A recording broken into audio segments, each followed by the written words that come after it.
Oke, langsung aja, Cok. Tanpa yeping nggak jelas, Cok. Wajib nonton nggak, Bet? Spider-Man Brand New Day, Bet?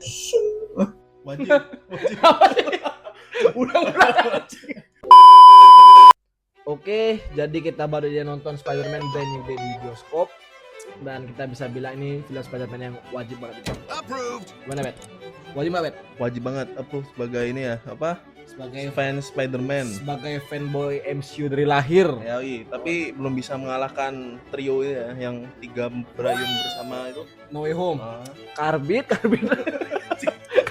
Bangsat, dibilang karbit kok. Cok.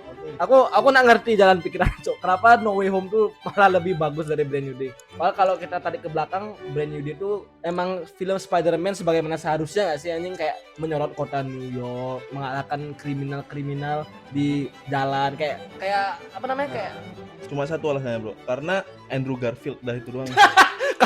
bias anjing, bias anjing. Bias. Kalau kita mau nilai si positifnya, pertama, kalau menurutku ini film Spider-Man yang sebagaimana seharusnya film Spider-Man. Nyorot kota New York, ngelawan kriminal-kriminal level street, nggak ke kosmik, nggak kemana-mana, nggak bahas multiverse dan sebagainya. Villain-villain yang ada tuh ada banyak. Contohnya ada Tombstone tadi, terus Scorpion, walaupun Scorpion tuh cuman kayak villain yang harus ada karena di film Spider-Man yang pertama tuh dia ada di credit scene-nya. Jadi kehadiran Scorpion tuh sebenarnya buat bayar utang doang sih sebenarnya. Ya tapi sebagai gantinya cuman villain yang numpang lewat doang sih kalau kata ya. Tapi cameo Tombstone tuh menurutku kayak benar-benar memanjakan fans Spider-Man. Kayak Tombstone tuh kan kayak villain yang ikonik banget buat Spider-Man. Jadi kayak fan service-nya dapet dan porsinya tuh sesuai. Gak cuma Tombstone nih, kayak kalau kalian lihat trailernya kan sebelumnya ada Tarantula lah atau apa. Jadi kayak dari segi fan service tuh dapet sebenarnya buat fans Spider-Man. Dan porsinya sesuai lah. Cameo-cameonya nggak sebanyak itu kayak gitu. Untuk Spider-Man gimana, Bet? Apakah kau bisa relate sama Peter Parker yang sekarang? Kan kau bias Andrew Garfield nih, Oh iya. Relate sih ya. Bagus. Ya, Spider-Man yang sekarang tuh kayak depresi, kehilangan apa semuanya. Ya kayak Andrew Garfield ya. Lagi Andrew Garfield. Ya, gotet BTW. Terus apa lagi? Villainnya sebenarnya udah ke spoiler dari ini, bener ya. dari Comic Con. Deadpool yang pakai ini baju apa sih? Baju abu-abu. Oh, Ya kenapa emang bilang apa deh? itu warna bajunya kalau dicari jean grey colornya. Oh ya. Oh, baru tahu aku, Cok. Oh, anjing. Sebenarnya kalau kau tarik villainnya bukan Jean Grey sih. Bukan Jean Grey. Ya kalau kau tarik lebih ke belakang lagi sebenarnya kan Demit Control, kayak emang organisasi yang problematik, korup istilahnya. Kehadiran Jean Grey itu sebenarnya juga tiba-tiba, walaupun kita udah ke spoiler sebenarnya. Ini Jean Grey mutant nggak sih, Jat? Dia mutant nggak sih? Maksudku tuh di X-Men kan Jean Grey itu mutant. Tapi di MCU juga harusnya dia mutant nggak sih? Harusnya mutant juga. Ya, kita belum tahu apakah di MCU ada X-Men atau enggak. Walaupun kehadiran mutant itu udah ditis dari lama ya, dari Phase 4. Dari ada Namor lah, adanya Kamala Khan yang somehow jadi mutant juga di MCU. Jadi ya kehadiran Jean Grey ini sebenarnya ya gimana ya, kayak menghadirkan bumbu segar sama kepastian MCU ke depannya lah akan eksistensi mutant kayak gitu. Juga sedikit kecewa tuh karena ini nggak ditunjukin siapa? Happy. Yang ininya Tony Stark. Oh, Happy Hogan. Kan dia deket banget sama ini kan, sama Spider-Man itu. Tapi nggak hadirnya Happy Hogan tuh menurutku kayak ini sih, kayak Kan Happy Hogan tuh udah kayak ayah gitu loh. Kenapa nggak ditunjukin gitu, kayak scene-nya kan lupa Spider-Man siapa, mungkin dia ketemu sekilas credit scene gitu. kalau menurutku sih supaya Spider-Man tuh sekarang udah lepas banget dari bayang-bayang Tony Stark sama geng-gengnya sih kalau menurutku ya. Karena apa yang dikeluhin dari fans MCU di awal-awal kan kayak ini Spider-Man ini sebenarnya bukan Spider-Man tapi Iron Boy. Jadi kayak dia tuh selalu dikelilingin sama kayak geng-gengnya Tony Stark atau apa. Jadi menurutku bagus sih kalau nggak ada Happy ya. Bukan, kayak Peter Parker kayak nggak kepikiran sama sekali ke Happy gitu loh. Iya, bahkan sebenarnya kalau kau tarik ke belakang lagi, tadi pas Peter Parker nginget-nginget momen-momen kayak dia kehilangan semua orang, nggak ada satupun scene yang nyorot dia kehilangan Stark, kehilangan Tony. Jadi kayak emang menurutku biar move on aja sih dari bayang-bayang Iron Boy atau Spider Boy. Tapi overall emang ini seharusnya film Spider-Man tuh berayun di kota, melawan kriminal di jalan. Iya, kriminal biasa. Cuman aku tuh agak menyayangkan di scene dimana si Peter tuh melukai polisi, nggak sengaja melukai polisi karena dia kontrol sama ya yang ku sayangin tuh bukan kenapa Peter yang ngelukain polisi, tapi kenapa nggak ada di akhir film tuh nggak ada scene Peter minta maaf ke polisi atau sebagainya sih kalau menurutku. Kalau itu sih karena ini ya, siapa? Officernya itu ketuanya yang Wolf, cewek. Wolf Ya, something. Dewolf, Ya, Dewolf, Dewolf. ya. Kan dia udah bilang tuh kayak aku akan cover ini aman aja, tapi kalau selanjutnya nggak ada, kayak terjadi lagi nggak bisa lagi di cover. Tapi menurutku Peter harusnya merasa bersalah sih ya, kayak dia manusia, kan konteks Ya, Spider-Man adalah hero yang paling dekat sama masyarakat tuh. Tidak membunuh. Spider-Man tuh kan adalah hero yang emang umat manusia di dunia ini deserve untuk ada itu loh. Kayak semua orang tuh ingin Spider-Man ada kan. Tapi di sini sih kalau dari segi emosional tuh sangat dapat sekali, apalagi scene di mana si MJ menyatakan kalau dia tidak suka dengan Peter. Ya. Dulu berapa tahun tuh cuma dibilang I don't love you guys. Oke. You can relate, of course you can relate guys. Pasti ada yang kalian ada yang pernah merasakan hal yang sama. Dan ini tuh kita nggak bisa nyalain MJ juga sih, karena ya mau gimana anjing, kayak orang lu nggak inget lu dia siapa anjing, kayak lu mau maksain ya nggak bisa gitu. Tapi satu hal yang aku bener-bener bersyukur di Spider-Man Brand New Day ini adalah walaupun MJ sama Ned tuh masih ada, tapi bukan ke mereka lagi fokus ceritanya. Jadi ini bener-bener kerasa kayak film Spider-Man yang individu bekerja di kota. Sama satu lagi kehadiran Frank Castle tuh lawak sih anjing, kayak aku nggak expect dia akan, maksudnya aku tahu ini bakal lawak karena ini film Spider-Man tuh pasti komedi, ada unsur komedinya. Dan ngehadirin karakter kayak Frank Castle tuh secara ironis lucu, Cok. Karena Frank Castle kan karakter yang serius, sadis kayak gitu. Jadi kehadirannya di sini sebagai chemistry dengan Spider-Man tuh masuk banget sih kalau menurutku ya. Walaupun dia karakter yang sadis, tapi secara ironis dijadikan karakter komedi di sini nyambung aja gitu, kayak fresh gitu.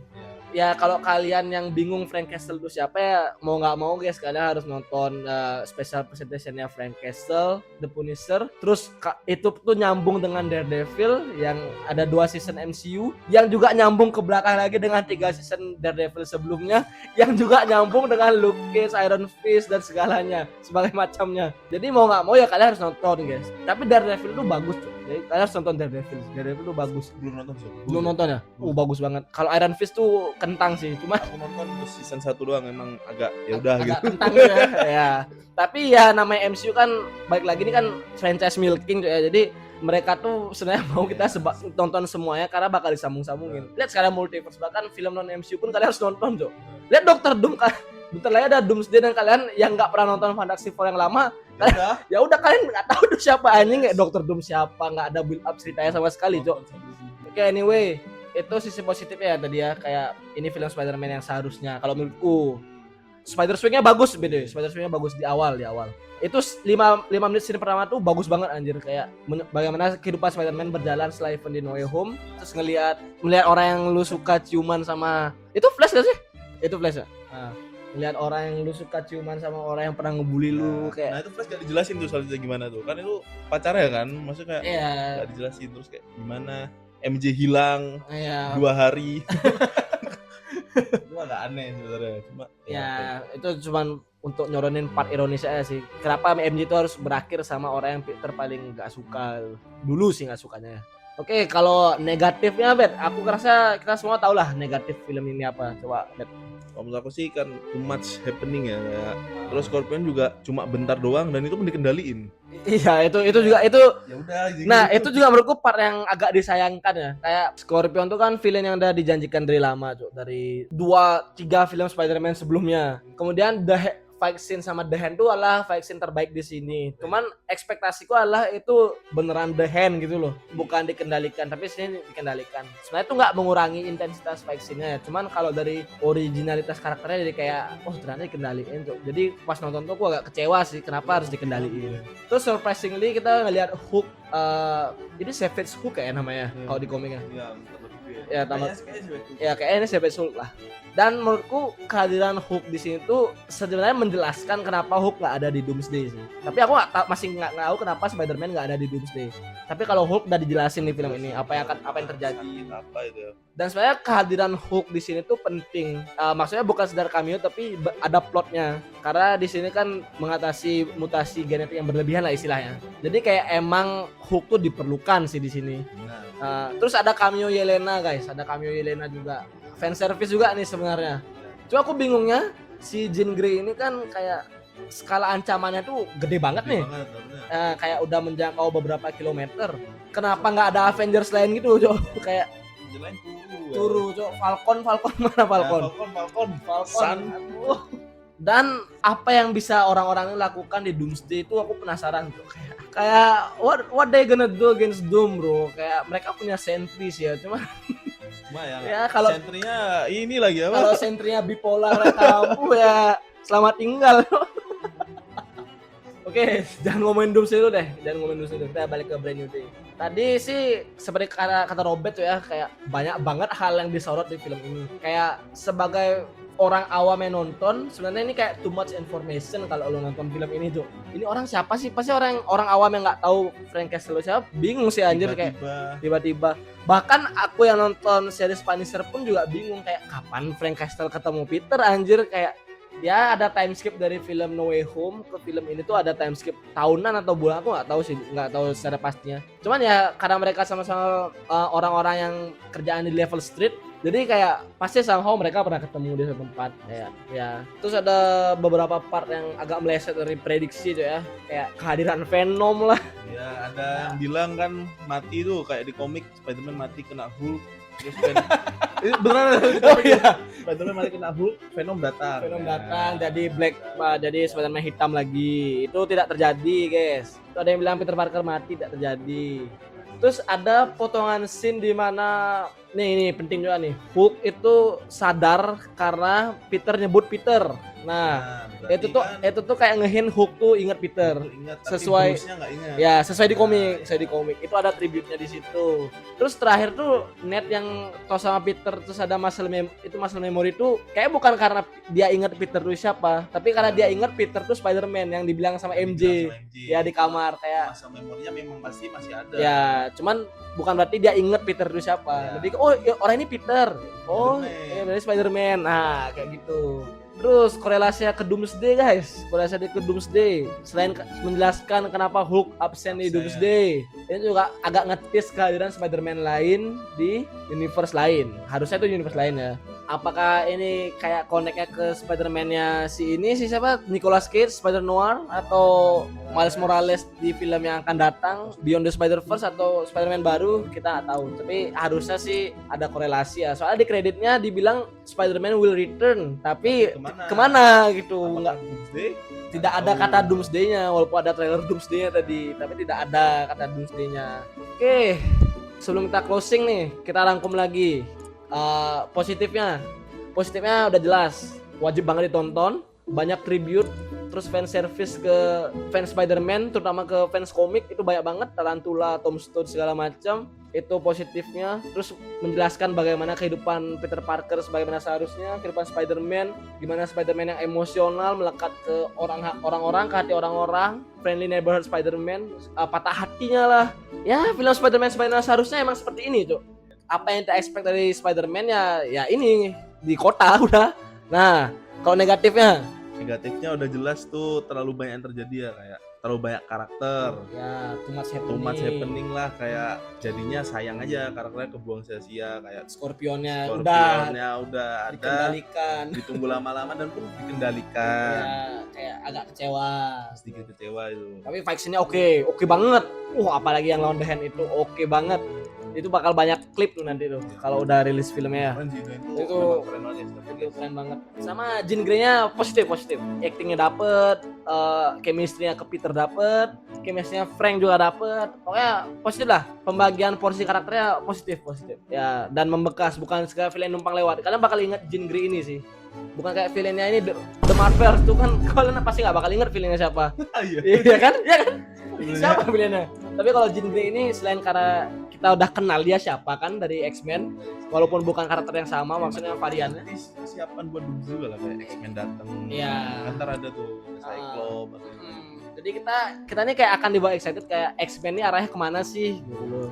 Ya itulah negatifnya guys, terlalu banyak yang terjadi, agak padat sih filmnya memang. Benar-benar too much happening sih. Walaupun bisa diatasi ya bisa diatasi dengan pembagian porsi yang merata dan sesuai perannya masing-masing. Terus terus Jean Grey yang naik bis tuh kan nggak tahu tuh kemana tuh ya. Ya. Apakah itu ke sekolah? Nggak tahu. Apakah itu ke Xavier High School? Nggak tahu ya. Nggak tahu, siapa tahu. Siapa tahu. Kan persiapan kita nggak pernah tahu. Ya overall itu sih guys, wajib tonton, wajib banget. Fans Spider-Man, non fans Spider-Man, walaupun non fans Spider-Man akan agak bingung. Non fans MCU orang awam juga akan bingung. Aduh, kalau dari aku sih skornya ya 9. Aku sebagai fans Spider-Man kangen banget sama Spider-Man yang ini, dan filmnya overall sesuai ekspektasiku. Kalau dari Pak Robert sendiri, dari sisi The Hand nih berapa ini? 9,2. Tapi Tom Holland udah menjadi Spider-Man yang sangat bagus. Sudah kayak laba-laba gerak. Ya, sudah laba-laba sejati. Sudah laba-laba sejati. Overall itu aja dari kita guys. Kalau kalian belum nonton, wajib nonton sekarang. Beli tiket, amankan war tiket sekarang. Wajib banget ditonton, jangan dilewatkan. Terus next bakal ada Vision Quest. Sebelum Doomsday bakal ada series Vision Quest. Nggak tahu apakah akan berhubungan atau tidak, tapi ya terserah lah. Aku udah capek nonton series Marvel. Suka Marvel ya. Suka Kevin Feige. Kau mau milking sampai mana silakan. Oke, overall that's it. Satu kata dari kita, wajib nonton, and see you in the next video. Thank you. Spider-Man Brand New Day wajib nggak, Bet? Wajib ditonton. 9/10. Jangan membosankan gitu. Gimana? Jadi diri sendiri udah. Anggap nggak ada audiens sudah. Kayak Spider-Man Brand New Day tuh wajib banget ditonton kalau menurutku. Nggak tahu kalau menurut orang nih ya. Wajib banget. Kenapa? Bilang. Ya apa? Contohnya? Kau bawa lah kemana? Banyak bloopersnya tuh.